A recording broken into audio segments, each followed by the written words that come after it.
दोस्तों इस वीडियो में हम खाने की ऐसी ऐसी चीजें बनाने वाली मशीनें दिखाने वाले हैं जिन्हें देखकर आप खुद सोच में पड़ जाएंगे कि क्या ये मशीनें सच में मौजूद हैं। इसके अलावा गुटखा या पान मसाला कैसे मशीनों में बनता है, हम ये भी इस वीडियो में देखने वाले हैं।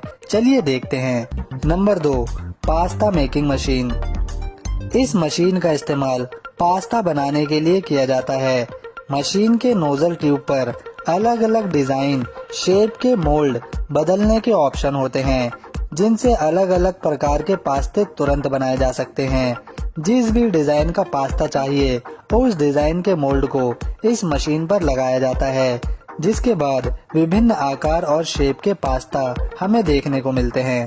Number 3, ARS coconut cutter. आपने देखा होगा नारियल खरीदते वक्त नारियल बेचने वाला उसे एक बड़े धारदार चाकू से पीने के लिए काटकर उसमें छेद करता है। उनकी जरा सी गलती काफी ज्यादा चोट हाथ पर दे सकती है, पर ARS इंजीनियर्स कोयम्बटूर की कंपनी ने इस मशीन को बनाया है जिससे नारियल को आसानी से काटकर उसमें छेद किया जा सकता है। यह सुरक्षित है और यह मशीन नारियल बेचने वाले के लिए समय भी बचाती है। नंबर 4, चपाती मेकिंग मशीन। दोस्तों ये है फुल्ली ऑटोमेटिक चपाती बनाने वाली मशीन। इस मशीन को लार्ज स्केल पर रोटियां बनाने के लिए डिजाइन किया गया है। सबसे पहले एक कंटेनर में आटा डालने की जरूरत है जिसे ग्राइंडर अच्छी तरह गूंद देता है। अब इस गूंदे आटे को मशीन के दूसरे यूनिट में हाथ से उठाकर डालना होता है, जिससे यह आटे को काट काट कर उसे पेड़ों का रूप दे देती है।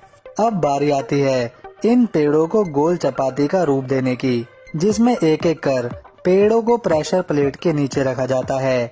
जैसे ही पेड़े गोल चपाती का रूप ले लेते हैं वह अपने आप घूमते तवे पर चले जाते हैं, जिसके नीचे बर्नर तवे को गर्म करता रहता है और लास्ट में घर जैसी रोटियां देखने को मिलती हैं। 1 घंटे में इस मशीन द्वारा लगभग 300 रोटियां तैयार करी जा सकती हैं।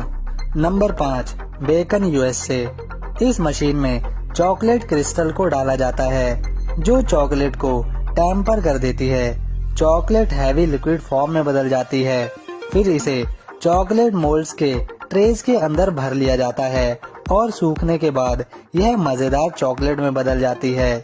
इसी मशीन की टेम्परिंग प्रोसेस से विभिन्न प्रकार की अलग अलग चॉकलेट्स डिफरेंट शेप में बनाकर बाजार में बेचने के लिए भेजी जाती हैं।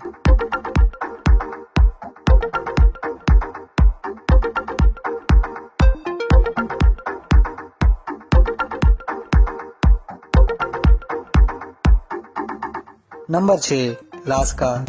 इस मशीन से मांस के पीसेस को नूडल्स की शेप में बनाने के लिए यूज किया जाता है।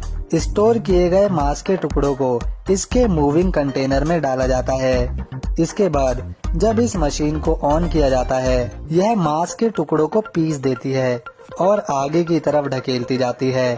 मशीन के बाहरी तरफ एक नूडल की शेप की मोल्ड लगी होती है जिससे मांस ढेरों नूडल्स के रूप में बाहर गिरता है। इस तरह के मांस का उपयोग खास तरह की डिशेस को बनाने में आता है, खास तौर पर जब उन्हें किसी चीज में भरना हो। इसके अलावा जब मशीन का मोल्ड चेंज कर दिया जाता है तब यह मशीन मांस के बड़े टुकड़ों को बारीक पीसेस में भी बनाने में सक्षम है। इसी तरह की मशीनों का उपयोग उन देशों में ज्यादा होता है जहां पर मांसाहारी लोग अधिक रहते हैं, खास तौर पर विदेशों में। नंबर 7, पान मसाला मेकिंग। गुटखा खाना बहुत ज्यादा खतरनाक है स्वास्थ्य के लिए। जिसको इसकी लत एक बार पड़ जाती है वह इसे खाए बिना नहीं रह पाता। रोजाना लगभग पूरे देश में करोड़ों रुपए के गुटखे लोग खरीदकर खा जाते हैं। देखते हैं असल में ये फैक्ट्री में बनता कैसे है।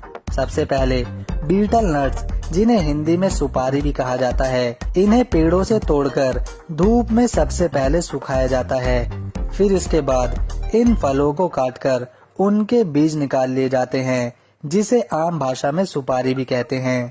इसके बाद इन सुपारियों को पानी वाले रंग में अच्छी तरह उबाल लिया जाता है।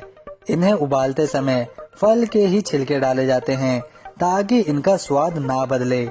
इसके बाद इसमें कत्था मिलाया जाता है और एक्स्ट्रा फ्लेवर, और ये स्वाद बना रहे इसके लिए इसमें पैराफिन वैक्स भी मिलाया जाता है। फिर इसके बाद इस तैयार मटेरियल को अच्छी तरह सुखाते हैं। लास्ट में इन्हें पैक कर मार्केट में बेचने के लिए अलग अलग नाम से भेज दिया जाता है। नंबर 8, इशिदा। इस बड़ी सी मशीन से चिप्स को सेकने के बाद पैक किया जाता है। जब आलू को पतले स्लाइसेस में काटकर धोने के बाद उबाल लिया जाता है, तब एक रोलिंग ड्रम में इन्हें अलग अलग स्वाद अनुसार मसालों के साथ मिक्स किया जाता है। इसके बाद जब सारी चिप्स फ्लेवर्ड मसालों के साथ मिक्स कर दी जाती है, तब इन्हें इस शानदार मशीन के अंदर डाला जाता है, जो चिप्स को अलग अलग खानों में भरकर नीचे गिराती रहती है। यहाँ पर इन चिप्स पर एक्स्ट्रा रेड स्पाइसेस मिलाए जाते हैं और आखिर में कंपनीज अपने प्रोडक्ट की पैकिंग वाली प्लास्टिक फिल्म में इन्हें कंप्यूटराइज मशीन द्वारा पैक करके बेचने के लिए भेज देती है। Number 9, mushroom. मशरूम एक स्वादिष्ट सब्जी है जिसे फैक्ट्रीज में भी उगाया जाता है। इस फैक्ट्री में अलग अलग चेम्बर पर इनकी फसल उगाई जाती है और इस तरह से मशरूम उगाने की वजह थोड़ी खास है। इस चेम्बर के ऊपर मूविंग मशीन लगी हुई है।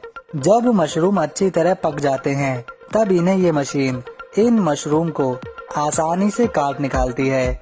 इस मशीन की काटने की स्पीड काफी तेज तो होती ही है, साथ ही सावधानी से यह मशरूम को बिना नुकसान पहुंचाए इस काम को पूरा भी कर देती है और साथ ही साथ कन्वेयर बेल्ट पर छोड़ती जाती है। ये मशीन मशरूम को जड़ से कभी नहीं काटती, ताकि दोबारा से इन जड़ों पर मशरूम लग सके। लंबी कन्वेयर बेल्ट इन मशरूम को लेकर पैकेजिंग हाउस तक लेके जाती है, जहां कर्मचारी खराब मशरूम को निकाल देते हैं और सही मशरूम को डब्बे में पैक कर मार्केट में बेचने के लिए भेज दिया जाता है। Number 10, lemon oil and juice.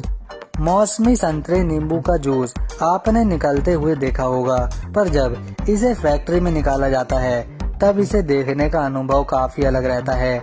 सबसे पहले नींबू को बोरियों से कन्वेयर पर छोड़ा जाता है, जहां इन्हें क्लीन करने के बाद एक ऐसे चेम्बर में डाला जाता है जहां ये पूरी तरह दब जाते हैं और कंटेनर में लेमन ऑयल जमा होने लगता है। एक तरफ जहां लेमन ऑयल जमा होता है, वहीं दूसरी तरफ नींबू के पीसे छिलके बाहर गिरते रहते हैं। इसी तरह संतरे या मौसमी को भी कन्वेयर पर छोड़ दिया जाता है, जो इन्हें क्रश यूनिट में डाल देती है और वहां निकलता है एकदम शुद्ध मौसमी का जूस। जब ये मशीन जूस निकाल रही होती है, तब लगता है जैसे जूस की नदी बह रही हो। एक तरफ जूस कंटेनर में जमा हो जाता है, तो दूसरी तरफ छिलके इकट्ठा होने लगते हैं।